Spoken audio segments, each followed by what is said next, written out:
Hello my dear student, welcome you here in this lecture number 83 for that topic sexual reproduction in angiosperms. Now we have been learning very important part, very important articles we have covered up till now, and now we have been learning that part like adaptations for entomophily. Entomophily means the insect pollination. When the transfer of pollen grains is carried out from anthers of one flower from one plant onto the stigma of different flower present on different plant of the same type, it is called as the cross pollination we know. And when that pollen grains are transferred by insect, that mediator is insect, it is called the insect pollination or entomophily. Now, in order to attract the insects, plant has to do something. They are called adaptations. One very important thing we have seen that flowers should be very, very attractive. Mostly they should be very large. They should be scented, brightly colored, isn't it? So that insects will get attracted there. They will visit to that particular flowering plant and flowers. Okay. In case if the flowers are small, then they should get collected in large number together to form attractive inflorescence. That will also do. Example we have given sunflower. Then pollen grain should be produced in very large number so that insects may consume some pollen grains as their food, and also they carry the remaining. Isn't it? Abundant pollen grains are required to be produced. Then in order to attract the insect, nectar or honey, sugary secretion, that is generally called nectar. Later on it becomes honey in that particular crop of that honeybee. Okay. But that nectar is a sugary secretion that is produced by the flower. At the base of ovary it is produced to attract the insects. Okay. So they are known as the rewards for that insect there. यानी जैसे हम देखते हैं mall में जाते इधर जाते कुछ तो भी मार्केटिंग स्ट्रेटेजी रहती है 1+1 फ्री वगैरह लाइक दैट, इजंट इट? वैसा कुछ तो भी होती है, या कोई 20% डिस्काउंट, 80% दैट पर्टिकुलर 30% डिस्काउंट, ऐसा कुछ होता है. लेकिन जनरली मेरे साथ क्या होता है या मेरी फैमिली के साथ, ऐसा अगर मॉल में कहीं लिखा है 50% डिस्काउंट, समझो we are there for purchasing some clothings और fabrics like that, T shirt लेने को गए तो वहां पे दिखाया है 50% फ्री, इजंट इट? एक तो प्राइस बढ़ा के दी है वो बात अलग है, इजंट इट? 50%, पर जो 50% में रहता है हम वहां पे देखते चॉइस करते करते करते एक बार आखिर में हम निकालते हैं ये अच्छा लगेगा मुझे, ओके, और वो लेके जाते तो वो कहता है सर इस पे डिस्काउंट नहीं है. हाँ, यानी जो अच्छा लगता है उस पे डिस्काउंट नहीं रहता है, isn't it? The discount will be there on that type of the material which is generally unsold. अब यहाँ पे फ्लावर ने भी यही सीखा है, या मान लो फ्लावर से हमने सीखा है, अगर कुछ तो भी देंगे उनको तो वो आएंगे ना. कस्टमर को अगर कुछ आप देने वाले हैं then customer will come to you. That is the policy of shopkeeper. वैसा ही है यहाँ पे.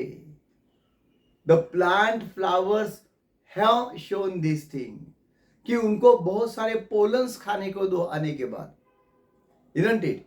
Then another important thing is that उनको नेक्टर दे दो, हनी दे दो खाने के लिए.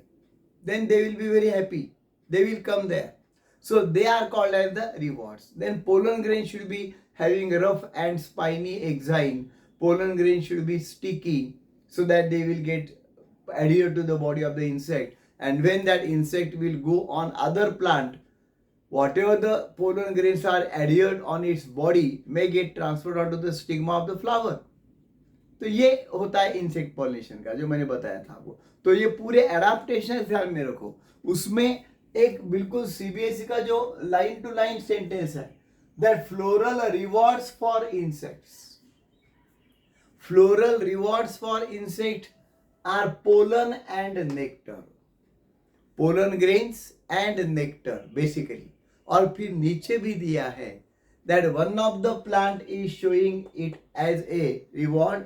एक रिवॉर्ड कुछ प्लांट को उन्होंने दिया है, वो इंसेक्ट को दिया है, वो क्या है? Safe place to lay eggs. तो कुछ एक्स्ट्राऑर्डिनरी पॉइंट्स जो है इंसेक्ट पॉलिनेशन में के हैं वो हम यहाँ पे डिस्कस करने वाले हैं. Okay, so which of the following are considered to be the pollen reward, that particular floral rewards for insect? ऐसा अगर एमसीक्यू आता है तो उसमें ये है pollen, nectar, safe place to eggs. अगर ये भी दिया है तो ऑल ऑफ दीज. ओके, ये करेक्ट रहेगा. अब देखेंगे हम 3 एग्जाम्पल तो यहाँ पे हम बिल्कुल डिस्कस करने वाले हैं. One is the plant like amorphophallus. Amorphophallus जिसे जमीन कंद कहते हैं हिंदी में, जमीन कंद ऐसा उसका नाम है, इजंट इट? ये एमॉर्फोफैलस प्लांट. दूसरा प्लांट दिया है यूका प्लांट, नॉर्थ अमेरिका और मेक्सिको में मिलता है. और तीसरा जो है वो सैल्विया, इजंट इट? तो देखो इन तीनों प्लांट्स का कुछ स्पेशलिटी है, and that's why they may be asked in the form of that short note, or they may be asked in the form of the MCQ, and you should have that points in your mind. तो amorphophallus का speciality क्या है? That tall or the largest flower you will see. It has got the largest, tallest flower, about 6 meter in height. उसकी height कितनी है? 6 metre है. 6 feet भी नहीं बॉस, isn't it? 6 meter यानी you have to multiply it by 3.33, so near about 20 feet का है वो, isn't it? Double storey building. Unbelievable, unbelievable है वो, isn't it? तो ये जमीन कन का जो फ्लावर है that is 6 metre in the height. ऐसा बेल शेप्ड ऐसा रहता है, 6 मीटर टॉल रहता है. So that will be a safest place there to the insects to lay the eggs, isn't it? क्योंकि वो वहां पे एग्स अगर डाल दिए तो वो सुरक्षित रह सकते हैं. So insects visit there, they lay their eggs, forget and feed on the pollen grains and carry the pollen grains to the another plant. वो दूसरे प्लांट को वो पोलन ग्रेन्स कैरी करके ले जाते हैं and they carry out the insect pollination. So this is really wonderful and amazing, that great wonder of the nature I will say, isn't it? तो ये जो है वो that means safe place to lay eggs, ऐसा largest flower होता है. फिर same thing is there shown by this yucca plant. Actually, this is that particular North American or Mexican plant I told you. इस plant के बारे में भी, उसको भी ऐसा बेल शेप्ड व्हाइट फ्लावर रहता है. It has got that white flower bell shaped. Bell यानी घंटी जो है, बेल ऊपर जो है ब्रॉड एंड देन थोड़ा broad, that is coming down, isn't it? So this flowers are bisexual and protandrous. Bisexual flower होते हैं, इजंट इट? प्रोट्रैंडरस होते हैं. तो पर्टिकुलरली क्या होता है? These are laying the eggs in the locule. One of the moth is there. उसे yucca moth भी कहते हैं, इंसेक्ट, isn't it? उसे युक्का मॉथ भी कहते हैं. उसे नाम आगे लिया तो pronuba moth. If you will not remember pronuba name, no problem. You can remember yucca moth or simply moth. So एक मॉथ और ये yucca plant. What is the relation there? This yucca and moth plant. Sorry, yucca plant and moth are unable to complete their life cycle without each other. Can't complete their life cycle without each other. एक दूसरे के सिवा वो अपने life cycle को बिल्कुल पूरा नहीं कर सकते. तो देखो यहां पे क्या होता है दोस्तों, बहुत सिंपल है. Particularly that moth is laying the eggs in locule of the ovary. Ovary के जो लॉक्यूल्स होते हैं, compartments, so there might be carrying out some perforations there. आप कहेंगे ऐसा कैसा, ओवरी तो बंदिश होती है. तो इंसेक्ट है वो, it can just pierce that ovary, that you can understand. And तो लॉक्यूल तो अंदर फ्री है कैविटी, उसके अंदर ओव्यूल होता है. जनरली क्या होता है, दिस इज ओवरी सेक्शन में लेते हैं. तो suppose this is that compartment there. Okay, locule. तो ये लॉक्यूल जो है उसमें तो कैविटी है, उसमें अभी ये ओव्यूल जो है वो बंदिस्त है. So this yucca moth is particularly laying its eggs in that locule of the ovary, and that eggs will complete the development later on, will become the larvae. यानी उसकी डेवलपमेंट, अगर ये एग्स उसने बाहर डाल दिए तो वो उनका डेवलपमेंट नहीं होने वाला. Without that flower of yucca plant, that moth will not ले द एग्स. ये बात सही है, ये बात होने वाली है. And another thing is that while doing that, all that processings there, laying eggs, etc., when that particular moth wanders here and there in that flower, it collects the pollen grains indirectly, isn't it? जानबूझ के नहीं. And carry that pollen grains to the another flower of the same type, or present on another plant, and brings about the pollination. बहुत ही easy है. ये mutual relation हो गया, isn't it? This is the mutualism. Example, best example I will see mutualism का. यानी दोनों एक वैसा पॉलिनेशन को भी, इंसेक्ट पॉलिनेशन को भी क्या कहते हैं, म्यूचुअल एग्जाम्पल, म्यूचुअलिज्म. फैकल्टेटिव कहते हैं उसे. फैकल्टेटिव का मतलब इट इज नॉट मैंडेटरी. यानी इंसेक्ट आता है, फ्लावर को पॉलिनेट करता है, फ्लावर का फायदा हो गया, and flower is giving the reward in the form of pollen and nectar. So that is also a kind of mutualism. ये भी एक टाइप का म्यूचुअलिज्म ही है. पर ये म्यूचुअलिज्म कैसा हो गया, सहजीवन कैसा हो गया, फैकल्टेटिव. फैकल्टेटिव का मतलब ऐसा मैंडेटरी नहीं है, यानी इंसेक्ट ने आना ही चाहिए ऐसा नहीं है, isn't it? पर यहां पे ये मैंडेटरी हो गया, कंपल्सरी हो गया, ऑब्लिगेटरी हो गया. ऑब्लिगेटरी का मतलब क्या है, कंपल्सरी है. That means yucca plant can not complete it's life cycle. Pollination will not occur if moth will not come, and the moth will not lay the eggs and complete the development if there is no yucca plant. So both are dependent on each other. तो ये example भी अच्छी तरह से learn कर लो, बहुत ही important है, isn't it? Now the another thing that we have to discuss is the salvia. ये salvia नाम का जो प्लांट है, it is also showing one of the mechanism known as the liver mechanism. उसको liver mechanism कहते हैं, isn't it? So particularly it has got two stamens. उसके दो stamens होते हैं, okay, and they are having long bifurcated connective.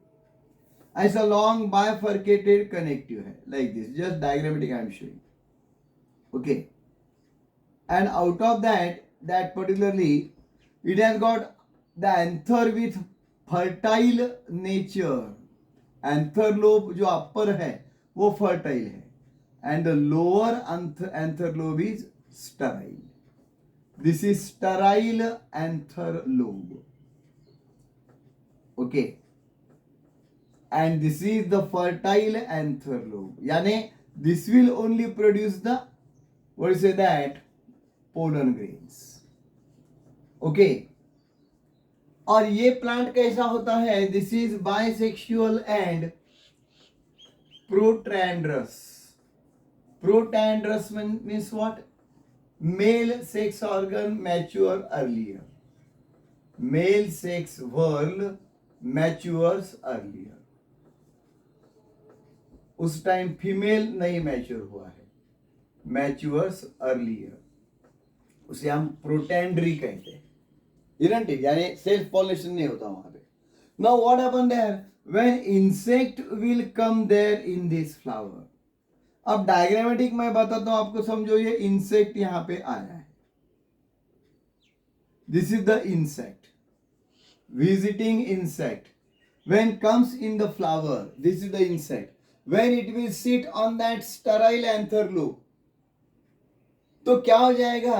Particularly by the lever mechanism, whenever it will apply pressure here, this fertile anther lobe will come down. ध्यान मेरे को, बहुत simple है. यानी ये आएगा नीचे के स्टराइल लोब पे, जब वो लैंडिंग करेगा इंसेक्ट, तो ये जो ऊपरी हिस्सा है वो अपने आप स्प्रिंग एक्शन के जैसा नीचे आ जाएगा, isn't it? And it will fall on the back of that insect. मालूम है? अब देखो वहां पे ये लीवर मैकेनिज्म है. ये थोड़ा उल्टा मैकेनिज्म हम देखते हैं हमारे डस्टबिन को. डस्टबिन जो होता है वहां पे नीचे एक पेडल रहता है, उसके ऊपर अगर आपने पैर रख दिया आपका, तो क्या हो जाता है? दैट खुल जाता है. वो पैर निकाल दिया, बंद हो जाता है, isn't it? थोड़ा उल्टा है. अब यहां पे क्या है? Whenever insect will land here and when the pressure will get applied here, automatically as they are connected, the fertile lobe will come down. And when fertile lobe will come down, the pollen grains, when it will strike there, the pollen grains will get adhered on the back of the insect. वो insect के back पे जो है ऐसा गिरने के बाद, particularly insect जो यहाँ पे बैठा है उसके बैक में पोलन ग्रेन्स डस्ट किए जाएंगे. The pollen grains will fall there. बहुत सिंपल है, बहुत इंटरेस्टिंग है. And now when such insect dusted with the pollen grain, dry colour हमने कैसे फेंका था पर्टिकुलरली होली के टाइम में, वैसा ये पोलन ग्रेन से डस्टिंग हो गया है उसका, इंसेक्ट का, and now it is flying. And when it will go to the another flower and there the gynoecium is mature, then no doubt when it will wander in that flower, the stigma of that flower will pick up the pollen grains. Stigma का अगर contact हो जाएगा back से, insect के पीठ से, then no doubt the pollen grains will get collected by that stigma and cross pollination will be effected. So wonderful, amazing. And since the working is like this spring, this is like the lever, lever. ये physics में का liver word है, biology में हमारे LIVER है. LIVER यानी liver, जो particularly digestive system का एक डाइजेस्टिव ग्लैंड है. LIVER, ये LEVER फिजिक्स वाला है. और तीसरा और एक आपको मालूम होगा, LOVER, isn't it? लवर. तो ये तीनों भी वर्ड अच्छी तरह से मालूम होना चाहिए. That particularly lever, LEVER physics वाला लीवर, फिजिक्स में हम यूज करते हैं वो. Then LIVER liver, digestive system का ग्लैंड, एंड LOVER, अगर आप बॉयज है then you will be lover of something, अगर गर्ल है तो आपका कोई तो भी लवर होगा, isn't it? So this is that. And in this way the cross pollination is effected with the help of this lever mechanism. तीनों भी outstanding examples हैं. Then one more point I have given there. कल और एक मैंने extraordinary point बताया था इसके पहले के लेक्चर में, that some of the, ऐसा नहीं fragrance ही चाहिए ऐसा नहीं, some of the insects are there, they are not loving the fragrance.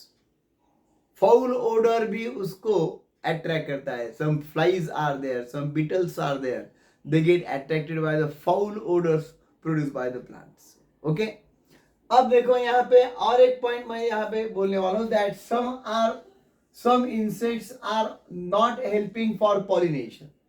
चोर होते हैं वो, they are called the pollen और नेक्टर रॉबर्स. रॉबरी करते हैं, यानी आते हैं वहां पे, नेक्टर पी लेते हैं, भाग जाते हैं. They will not carry the pollen grains, they are not interested there. वो तुम्हारा देख लो बोलेंगे, isn't it? So they, particularly that nature is not good.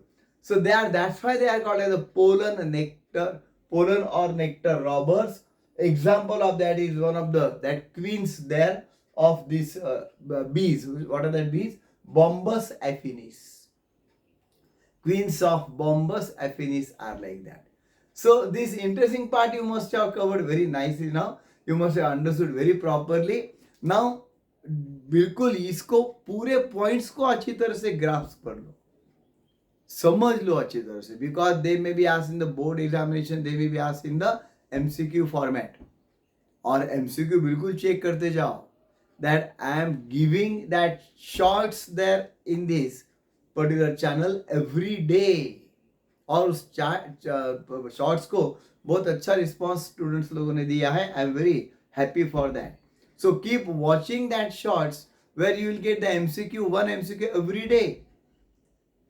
And do like and share this video also so that your basic concept will get cleared.